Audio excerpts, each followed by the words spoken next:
Welcome to Design to Move, a weekly functional movement series reviewing common movement impairment syndromes, muscle imbalances, and injury cycles and how to correct for them. Don't just exercise, but restore optimal movement. Hey guys, welcome back to another episode of Design to Move. My name is Ryan Maxwell. This is Ryan Parr. We're two movement specialists here at Fluid Health and Fitness. And today we're going over another movement distortion pattern. This one has to do with hyperinflated ribs or elevated ribs. A couple weeks back we did hyperinflation, the overuse of the diaphragm.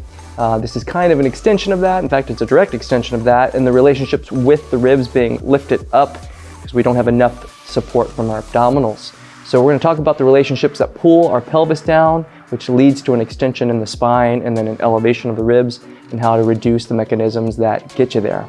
Now, if you have questions on the topic, we do have a blog on the subject in the description below, so make sure to take a look at that. We do have a table of contents to the side that gives timestamps of all of our segments with a condensed version of the video at the bottom. So if you are pressed for time, or once you watch this a couple times, you can go to that and just use it as a reference. We always offer everybody a free movement assessment. We do these videos as an opportunity to give you some basic guidance, but if you're looking for specific guidance for your body, we'd love to have you tap into the resources we offer through a virtual assessment. And you can do that by reaching us at admin@fluidhealthandfitness.com. So once again, thanks for joining us, and let's get into our topic.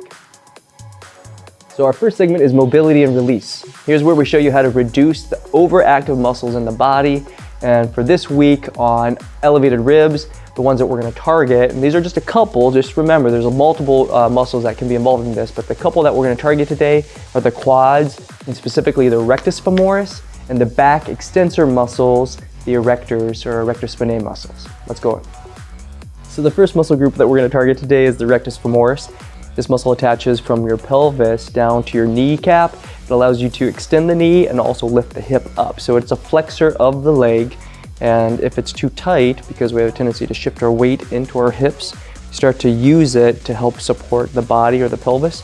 So a lot of times it gets overused, not to mention it gets a lot of action when we do sporting activities, running, jogging, biking, etc. So it gets tight. So we want to reduce it today. We're going to do a soft tissue drill by using a foam roller. Ryan's going to get into position by laying prone or down on the ground. He's going to position the roller so that it's offset to the side of his body. He's going to have it on the left quad. He's right in the middle of his quad, but you can start closer to the kneecap. And then his opposite leg is going to be out and abducted and flexed up towards the front of his body. Now the center of his weight through his shoulders, or I should say the center of his torso, is over his elbows, so he's supporting his shoulders and keeping a nice stable spine. He can stick this leg out a little bit further, so he's going to bring it up. That's going to bring that leg into flexion. And while he's sitting there, the weight of his leg is going to compress down onto the muscle. So basically we're pinning the rectus femoris between his femur and the roller, and that pressure is going to help to, again, tell the tendinous connection points to, again, let the tissues relax. So he's going to start with a passive release, just hold it there for just a little bit. Now again, he's going to bend the knee, going through an active release, pulling the tissue through the ball or through the roller here. Again, the kneecap is where it attaches, and then you let it go and sink down into the belly of the muscle. Now as he does this, he's going to breathe in, bending the knee. You can flex the glute at the same time, flex the quad on the right side. We're pulling the knee up towards the chest, and then breathe out and sink down and sink into the belly of the muscle. Now if there are adhesive points in the muscle, you might feel it as, again, a little knobby area as you bend the knee, and that tissue starts to pull under the roller. If it slides past the roller, don't go that far. You want to kind of block it on the roller and shear. So a lot of times, again, we'll get little microtraumas in these muscles. They're really overused. So it's something to keep in mind as you're going through the process. Again, we're going to let it go fairly quickly, sink into it, go through about 6 to 10 cycles. And then you can go up the length of the quad if you wanted to, up towards the pelvis, attack another adhesive point, or again, trigger point, and see if you can get, again, more length out of the muscle. Now, just so you guys know, how do we know if we have adequate range of motion through the knee? We should be able to move the knee to about 90 degrees of hip flexion or knee flexion if you're laying down on the ground and not see any displacement around the pelvis, meaning the hip shouldn't tilt down or lift up if you're bending the knees. So if you want more information on that, just reach out to us again, admin@fluidhealthandfitness.com. But otherwise, this is something that you're going to want to do to loosen up those rectus femoris. Okay, let's get into the erectors. So we're going to get into our back erector muscles. If we recognize that the muscles on the front of the hips, the flexors of the hips, pull the pelvis downward, that's going to create compression into our back as the back goes into extension. Now the muscles that help keep that compression are called the erector spinae muscles. So these are muscles that, again, pull the back into extension. So if I want to stretch them, I want to pull the back into flexion. Okay, so again, if we have a deep pelvic slope or a hyperextended lower back, this would be something that you're going to want to look at. So either way, you'll see that Ryan's on his back. He's got the roller between his rib cage and his pelvis. And he's going to begin by bringing the knee up to his chest. Okay, by doing that, that's going to pull into his hip flexor. His back's going to start to flex under. And he's going to come into a crunch position and then bring his thorax on the opposite side in towards the opposite leg. So he's rotating his rib cage into the opposite leg. And then coming back down. Like so. Okay. So this would resemble gait. When this leg comes up into flexion, it's going to pull the pelvis forward. Spine's going to counterbalance that against it, come back into flexion, and that's going to lengthen through the erectors. The erectors are extensors, not flexors, right? So again, he's going to bring that down. Draw the leg up. Breathe out. Crunch down. Rotate across the body. Looks just like a gait cycle. Maybe putting some weight down into his heel on the opposite side. And then come back down. And then sink into the belly of the muscle. Okay? Feels good, right? Oh yeah. Yeah. So if you do it right, we're going to feel some natural lengthening of these muscles along the back. Thoracolumbar fascia is there. Latissimus attachment points from your lats are there. A lot of different muscle groups and tension groups coming right into that little area. So this is something that you're going to want to target. You're going to help to open up the back. Not only that, but get some of that thoracolumbar fascia, start to loosen up a little bit. Reduce the apex of tension there. So again, he's going to breathe out, lift the leg up, do a little contralateral rotation from the opposite hemisphere. So right knee is coming up, left rib is coming up, pulling it together, doing that anterior oblique sling from the groin, internal oblique, external oblique, coming back down and back down to it. There it is. All right, so you could go through about 6 to 10 of these drills. I always like to start with some passive strokes, just kind of up and down. Again, when you're on your back, be careful of your ribs, be careful of the floating ribs, the lower ones. Again, you don't want to push too deep on those. There's not a full attachment point there. They're held together by soft tissue. So make sure to protect it. And again, you can try both sides of the body. You'll notice most likely that there's going to be more tension on one side over the other, because we're asymmetrical a lot of times. So either way, take it slowly, test it out, do it on both sides of the body and see how you feel. And that brings us to the end of our mobility. Our second segment is called activation. Here's where we actually show you how to target muscles that are traditionally underutilized or that can't facilitate the right movement pattern in the body. So when it comes to the ribs being elevated, part of the muscle groups that hold them down are the external obliques. So we're going to show you how to target those with a band rotation from a split stance position. So guys, we're going to start with an activation of the external oblique. This is a muscle that pulls the rib inward. So you have your internal oblique that tips the body to the same side.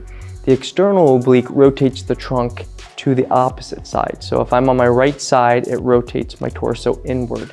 Now you're going to see that external oblique come into play when you're going into gait when the opposite leg comes up into flexion.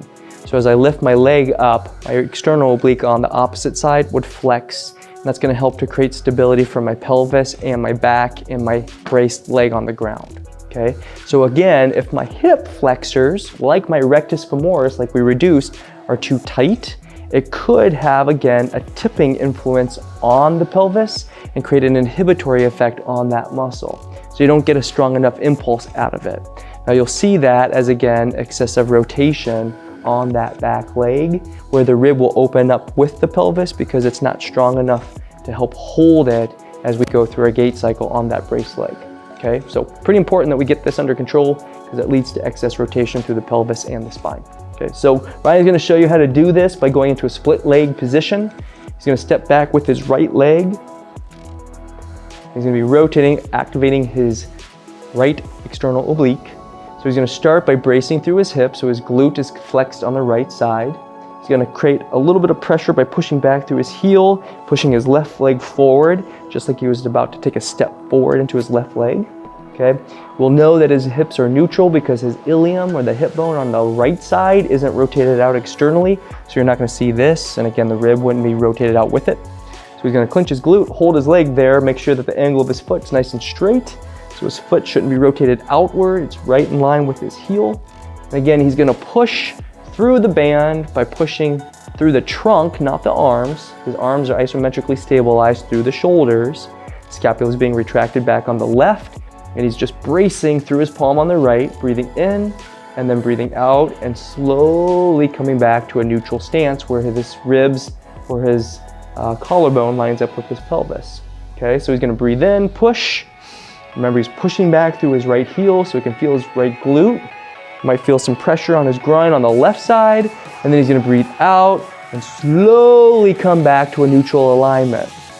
Goal here is to breathe in deeply so that you get that diaphragm on the right side to try to open up that external oblique, but you're gonna co-contract both of those guys and slowly come back down to a count of 6. So we're gonna wanna go through 2 sets of 20 repetitions, 2 count breath in, hold the glute, hold the oblique, breathe out, count of 4 to 6, get all the air out of the lungs, keep breathing, keep breathing, keep breathing, keep breathing. And then that would be the wrap. Okay, so 2 sets, 20 repetitions. Give yourself a minute of time in between, and you can do both sides of the body. Make note one more time that if your glute starts to let go, your hip's gonna rotate out, or the foot's gonna rotate out. You're not gonna get as strong of an impulse on that external. And again, it's gonna lead to more tension being exerted on the hip flexor that we try to reduce. So hopefully you guys will get it down. If you have questions, again, reach out, admin@fluidhealthfitness.com. Let's get to our integration. Third segment is called integration. Here's where we show you how to take multiple muscle groups and get them to sequence or fire in the right order so that you can move efficiently. And this one has to do with the diaphragm, the abdominals, and the appendage movement around the torso and through the pelvis by doing a 4-point position on the ground with, again, an alternating extension bilaterally. So we're gonna get down on the ground for this one. So for integration, what we're gonna do is get into a 4-point position. This is kind of a quasi-plank.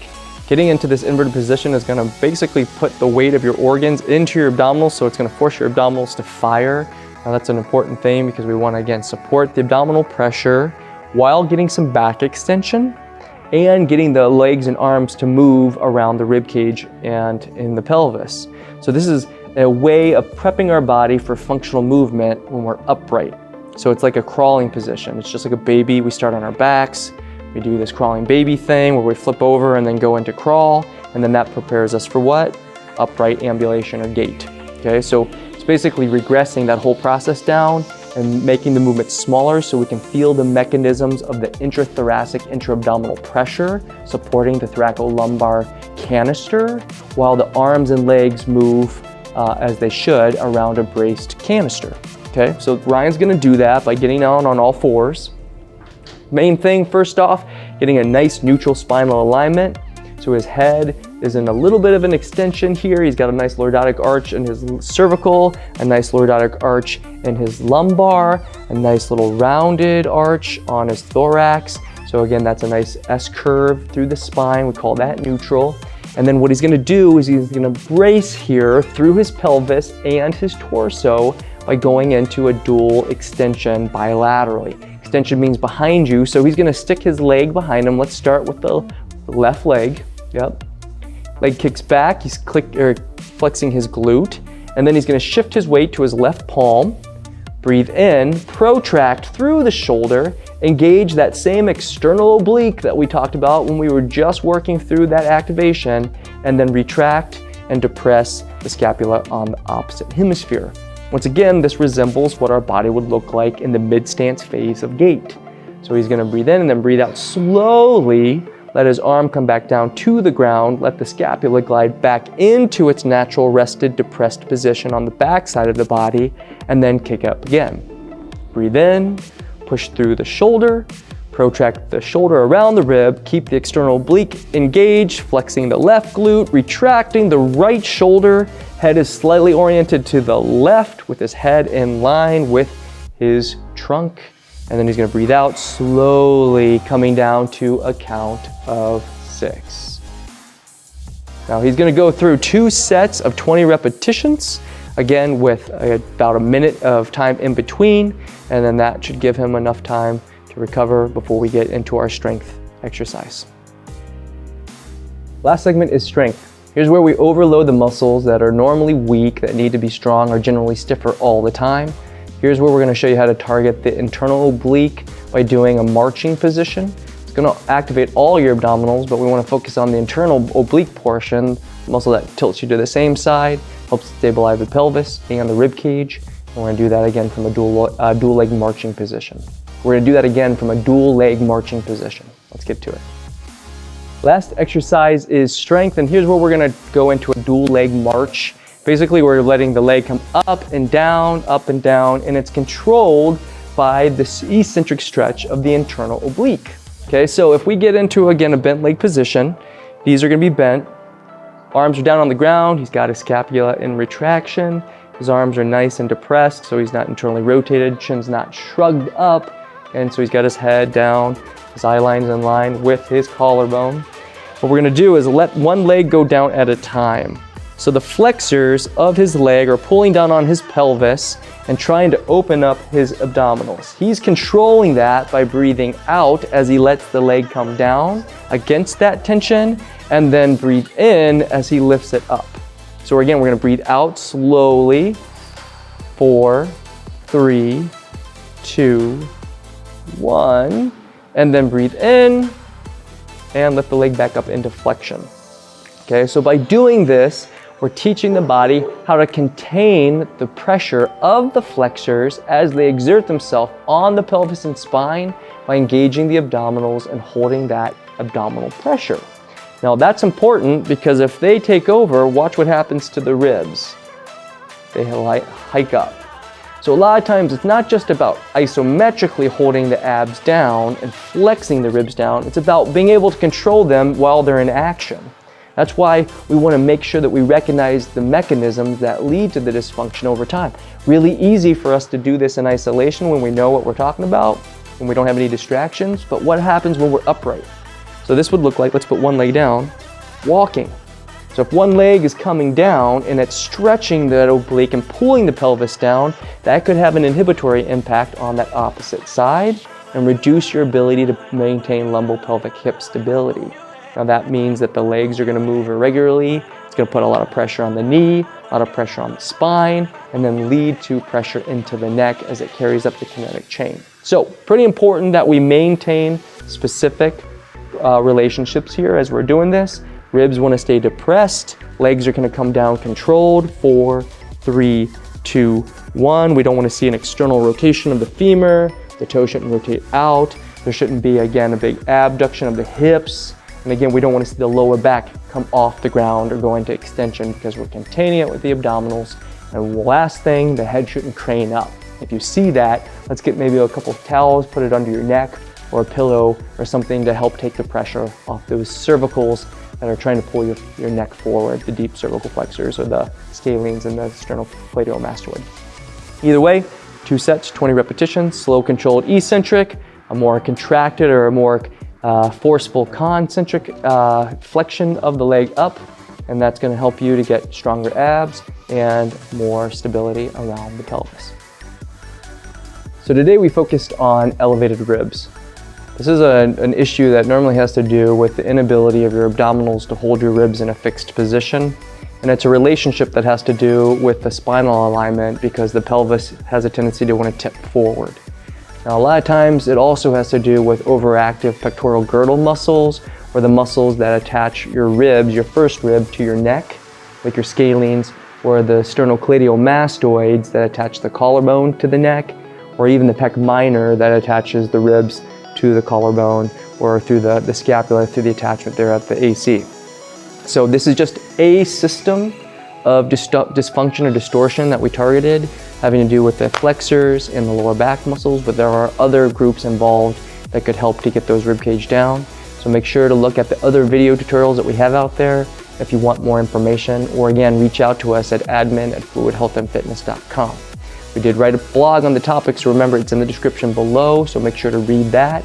And again, if you want to reach out and do a virtual consultation where we can do a full body analysis and biomechanical screen, we'd love to do that. So just reach out again at admin@fluidhealthandfitness.com. As always, your body's designed to move, so stay in motion. We'll see you next week for another episode, and you guys stay with it. Talk to you soon.